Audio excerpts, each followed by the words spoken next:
right, so you mentioned that when you were in Jamaica, you had your father, and your father used to play some loud music, right? Oh, yes. And now you're living somewhere where it's really, really quiet. So you said sometimes in your apartment you have to be playing music to keep yourself lively. Yes, What Sandie, are yes. some of the songs that you play? Lord of mercy. You see, you know you come to put me in a trouble. Tell me, what are some of the songs that you listen to? I listen to Spice. Sandie. Me play Spice.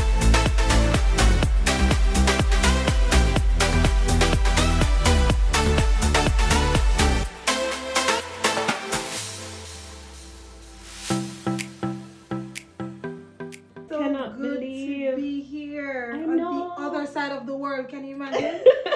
I cannot believe that you're here. I remember what was it 2 or 3 years ago? 2017. 2017. Wow, and now it's 2020. Mhm. I did an interview with you in Jamaica on Roots 96.1 FM. What was that interview about?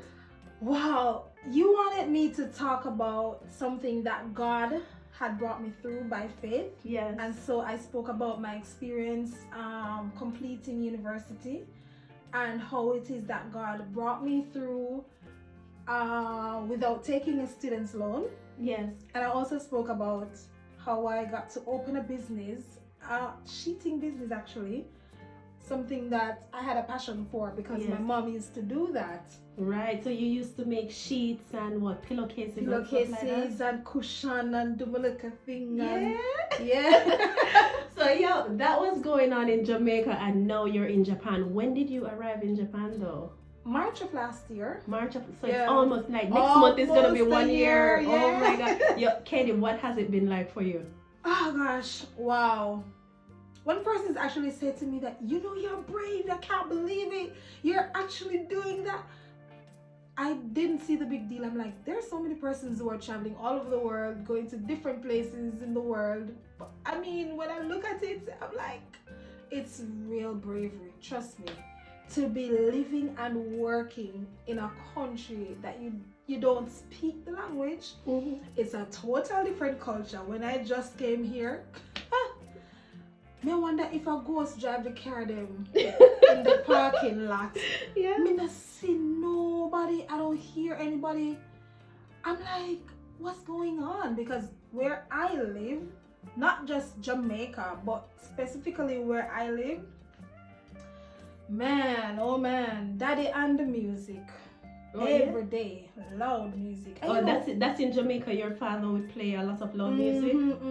Wow. So you know, and also you know that we as Jamaicans, we're not necessarily quiet people, right? Yes.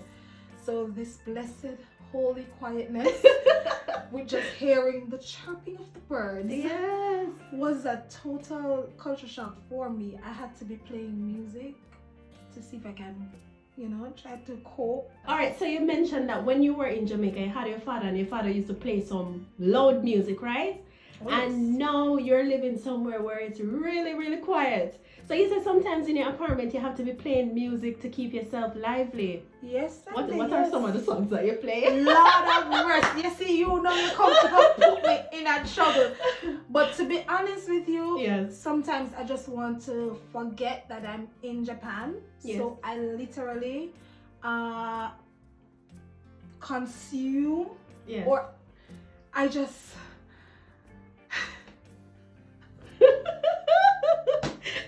Tell me, what are some of the songs that you listen to? I listen to Spice. Sandie. Me play Spice. When I was in Jamaica, me not do them things there. But sometimes you want to feel lost. When I play them and I listen to them, honestly, I feel like I'm in Jamaica. You feel like you're... I don't remember where I am, and I need that sometimes. Okay. You know. All right. So you mentioned Spice. So tell me, what's your favorite hype Spice song? I don't have a favorite, to be honest. Okay. Most of the times I just look at the videos and I'm like, my people are so crazy. I know, right? Are so excited, those type of dancing and stuff. And of course I have my gospel artist, Yes. Rondell Positive. He Yes. has a new one now out, In the Mirror. Oh, nice. And you're looking in the mirror now. In the mirror. Yeah, so Okay. yeah. And like I can relate to that because when I was in Jamaica, there were some songs that I would not listen to. And I would have moments when I would go through periods of depression and I would miss home so much. And I remember there was one day when I wanted to cheer myself up, and the only thing I could do was to watch Ding Dong's video. I was Ding Dong as well. I was Ding Dong dances. to the new dances, and then there was one with a little boy and he was dancing to Flary. And it put a smile on my face and it made me feel as if I was in Jamaica. Yeah. Okay. Not only that, it actually take me back. So whenever a person's asked me about Jamaica, because people will always ask you, what's Jamaica like? What's the culture like? So you have to constantly remind yourself sometimes, because sometimes being asked like off the bat like that, the answer may not come, they've not readily come to your mind. Yes. Like, what should I talk about? But when you just keep yourself in that, mindset, okay, this is Jamaica, this is what we do, then it's easier to talk to people about Jamaican culture, because sometimes we never even think about that. This is where we've lived for years. Yes. So we don't think about, like, what historical sites do you have? Okay, give me a minute. Give me a minute. Let me just Google that quickly. You know what I mean? Because we live there, so certain things we don't really care to research and all of that. So yeah, you have to just keep yourself, find ways and means not to get homesick. And it's interesting that you said that, finding ways not to get homesick. I know for persons who are Christians, this is a little touchy as well. There might be persons back home who would be a little bit judgmental. If you say something like, okay, you used to go to church in Jamaica, and they hear that now you're in another country and you're listening to Ding Dong and you're watching dance moves like Flary, or you're listening to Spice, they would be judgmental about that. Or say that you're not a Christian anymore, and how, you go to foreign and go backslide. You're listening to Spice. Alright, because it's a total different culture, total different people, totally different language, everything is very, very different. And so even maybe after a while, you get a bit more comfortable with living and working in a whole new world.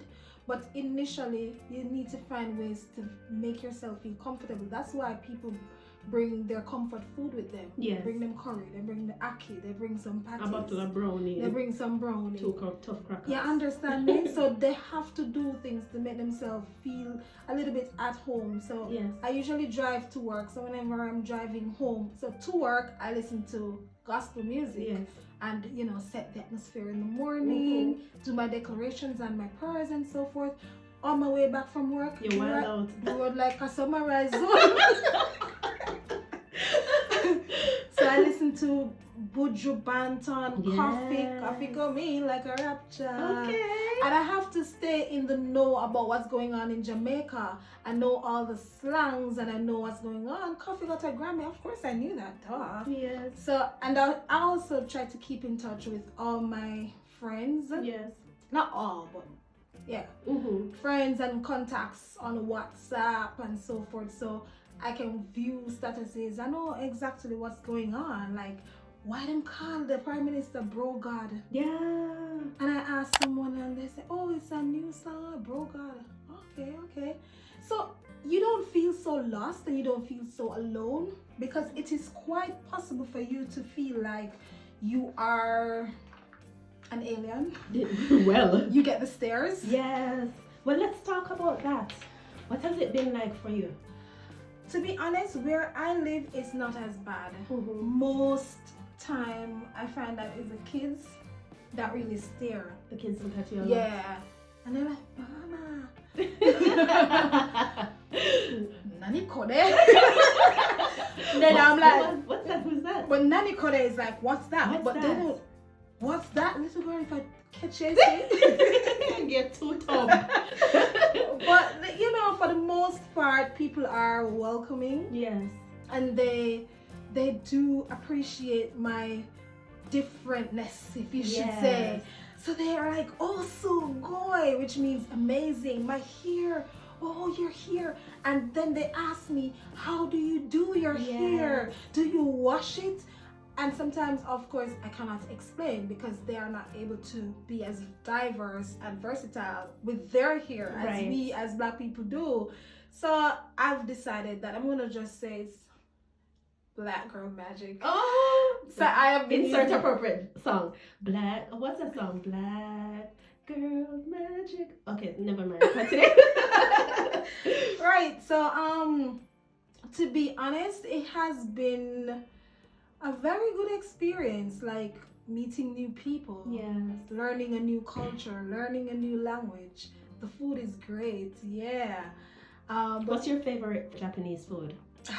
Gosh, I don't know. I like udon. I would say ramen. Yeah. Okay, that's noodles and soup. Right. I don't necessarily like sushi, which is the hype about Japan. Like most Japanese, it's all about sushi. But you know, we don't do raw food like that. You understand me? It's have to be cooked and spicy and thing. Yes. So if my body sushi, I can put like my jerk seasoning on it. And fry it down. Cook, right? Okay, so Kadi. Yes, my dear. I know that you wrote a book. But you have a copy of the book close by? Of course, yeah. Oh my gosh, yes. Here it is. Oh, nice. So good. So good, isn't it? Hi. Jozu. Hi. Okay, so the title on the book is One Big Irie Family by Kadi-Ann Gentles. One Big Irie Family. One Big Irie Family. Wow. When did you write this book? This was written in 2018. 2018. May 2018. So what inspired you to write it? Okay, first tell me, what is the book about? Okay, the book, as the title suggests, One Big Irie Family. It's about my family culture, living in Jamaica. So most of what is recorded here is my childhood experiences. Yes. So I talk about things that I used to do back in the day. My parents, I talk about my parents and my 3 other sisters on my mother's side. Yes. So it really reveals a lot about Jamaican culture and living in Jamaica. So for persons who have lived in Jamaica or was born in Jamaica, when they read this, they're like, yes, remember them days here. Yes. And if you have never been to Jamaica, you can still have a feel of what it's like or what it was like living in Jamaica. What I love about this book, Kadi, is that it is something tangible that you can gift to the Japanese people. Yeah. So for those persons who speak English, or even those persons who are interested in learning and they're fascinated about our country and our culture, this is something that you have that you can give to them to say, hey, here is a piece of my country. Yeah. So I think it's fabulous and it's something that's needed for this time. Finally, yes, what's one advice that you would want to give to Jamaicans who are looking to move to Japan? It's a big move, you know? Oh, yes, it's a big move. It's a big move. First of all, you need to be flexible, open-minded, and manage your expectations. If you are somebody who is picky, me can't eat this, me can't eat that, me not like this, me not like that. I don't want anybody to look at me. I don't want anybody to say this. Stay where you are because it's not gonna, things are not going to go as you think. Yes. So you have to manage your expectations. Yes, and that's one thing that I've had to learn as well. Yep. Any foreign country at all that you're going to go to, you will find that things will be totally different from what you are used to. Yes. Well, thank you so much, Kadi-Ann Gentles, for talking with me today on the program. And I wish you all the very best on your journey here in Japan. And enjoy. Thank you. Kadi, can I ride a bicycle? All right, go on from a bicycle.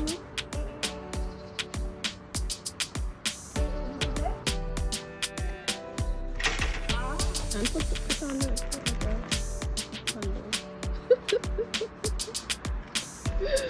oh my God. All right, but I'll laugh.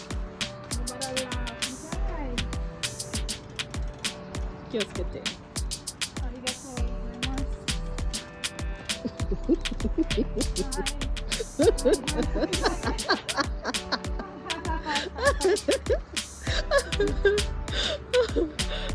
cannot manage today. What could I cause this? Go, Katie, go. Watch out, man, look on her. I shall wave. Oh boy. Konnichiwa. Hi.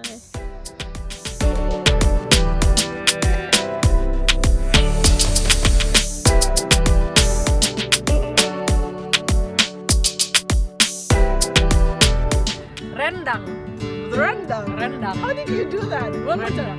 Rendang. Rendang. Rendang. Yeah.